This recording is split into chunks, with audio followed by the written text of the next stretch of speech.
লোকসভা নির্বাচনকে সামনে রেখে 43 করব বিধানসভা কেন্দ্রে 7 নং বুথ উদ্যোগে আজকে উত্তর চেলাগাঙ্গাডিসি ভিলেজের ঝরঝরিয়া এলাকায় বিজেপি পার্টি তরফ থেকে একটি যোগদান সভার আয়োজন করা হয়।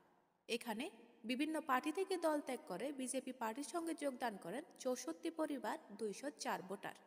এখানে উপস্থিত ছিলেন 43 করব মণ্ডলের প্রেসিডেন্ট অতীন্দ্র রিয়া, 42 অমরপুর বিধায়ক রঞ্জিত দাস, 42 অমরপুর মণ্ডলের প্রেসিডেন্ট সঞ্জয় চক্রবর্তী, গোমতী ডিস্ট্রিক্ট প্রভার উমাকান্ত বিশ্বাস, জনজাতি রাজ্য কমিটির সেক্রেটারি অসীম কুমার ত্রিপুরা, 43 করবুক যুব মোর্চার প্রেসিডেন্ট দীপন চাকমা এবং 43 করবুক বিজেপি পার্টির অন্যান্য সদস্যরা।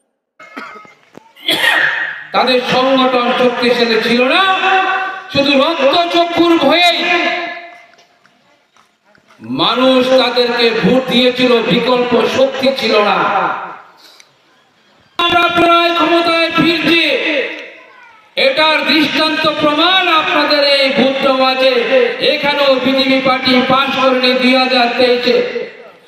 মানুষ সিপিএম কে বিশ্বাস করেছে, হয়তো আবার জুটামলের মতো ক্ষমতায় ফিরবে। আমি আপনাদেরকে বলি, এরা কতটুকু মিথ্যাবাদী।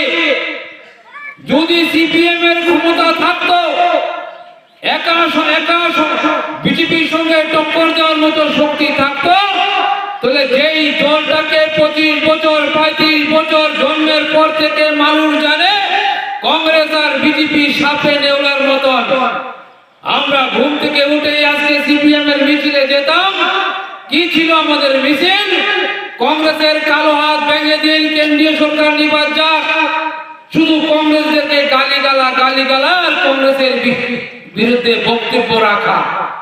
5 বছর ক্ষমতায় সে অল্প ভোটের ব্যবধানে অসীম ত্রিপুরা পরাজিত হয়েছিল, তাও আত্মঘাতী হয়েছে।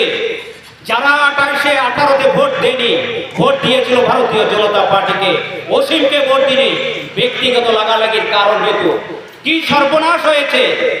অসীমের কিছু হয়নি, হয়েছে অত্র এলাকা, হয়েছে আমাদের ভারতীয় জনতা পার্টির। আমাদের এখন মাথা হেড করতে হয়। গোমতী জেলার 7টা বিধানসভা কেন্দ্রের মধ্যে 5টাতে ভারতীয় জনতা পার্টির প্রার্থীরা বিপুল ভোটে জয়লাভ করেছে। শুধু আমাদের 43 এই বিধানসভা কেন্দ্র আমাদের হাতছাড়া হয়েছে। আর আমাদের 41 এমপি, সেখানে আইপিএফটি ছিল। আইপিএফটি সেখানে আমরা এবার বিজেপির ভারতীয় জনতা পার্টির পাতাল কন্যাকে আমরা প্রার্থী করেছিলাম, এবং আইপিএফটি প্রার্থী যিনি ছিলেন সিন্ধুচরণ জমাতিয়া, তিনি আবার প্রার্থী দিয়ে সেখানে ঘোষ প্রার্থী দিয়ে মানুষের মধ্যে একটা বিভ্রান্ত তৈরি করেছে। প্রধানমন্ত্রী নরেন্দ্র মোদীজি শুধু আজ ভারতবর্ষের নেতা নয়, তিনি বিশ্ব নেতা হিসেবে স্বীকৃতি পেয়েছেন। সেই দলের সঙ্গে আপাতত এমন একজন নেতা পেয়েছে ভারতবর্ষের 140 কোটি মানুষের সৌভাগ্য।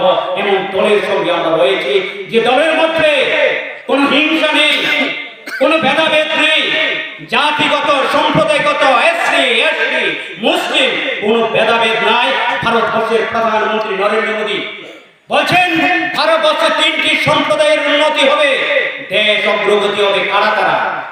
তিনি বলছেন গরিব মানুষের উন্নতি করো। দেশের শক্তি যত শক্তিশালী হবে, দেশ তত উচ্চতা যাবে। এবার মহিলারা এসসি হতে পারে, এসটিও হতে পারে, মুসলিম হতে পারে, হিন্দু হতে পারে, আমরা তাদের মাতা হিসেবে গণ্য করি।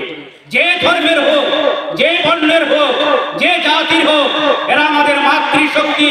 নরেন্দ্র মোদী বলছে মাতৃশক্তি থেকে জাগ্রত করো। অন্তর্গত 2 নম্বর শক্তি কেন্দ্রের 7 নং বুথের এখানে 64 পরিবারের 207 জন ভোটার ভারতীয় জনতা পার্টিতে যোগদান করেছেন। এটা সিপিএম এবং তিপ্রামাতা থেকে। এরা দীর্ঘদিন সিপিএম এবং তিপ্রামাতার সঙ্গে তারা যুক্ত ছিলেন।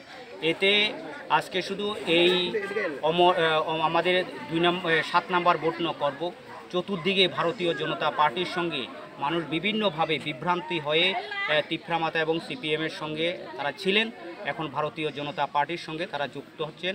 এই যোগদানের ফলে আমাদের বিশেষভাবে করব বিধানসভা কেন্দ্র শক্তিশালী হবে, তার সঙ্গে আমাদের অমরপুর এবং অম্পিও আরও শক্তিশালী হবে। এর মধ্যে আমাদের অম্পি থেকেও প্রচুর লোক ভারতীয় জনতা পার্টিতে যোগদান করছে। সামনে আরও যারা যারা এখনও বাকি রয়েছে তারা যোগদান করার জন্য আমাদের নেতৃত্বের সঙ্গে আলোচনা করছে।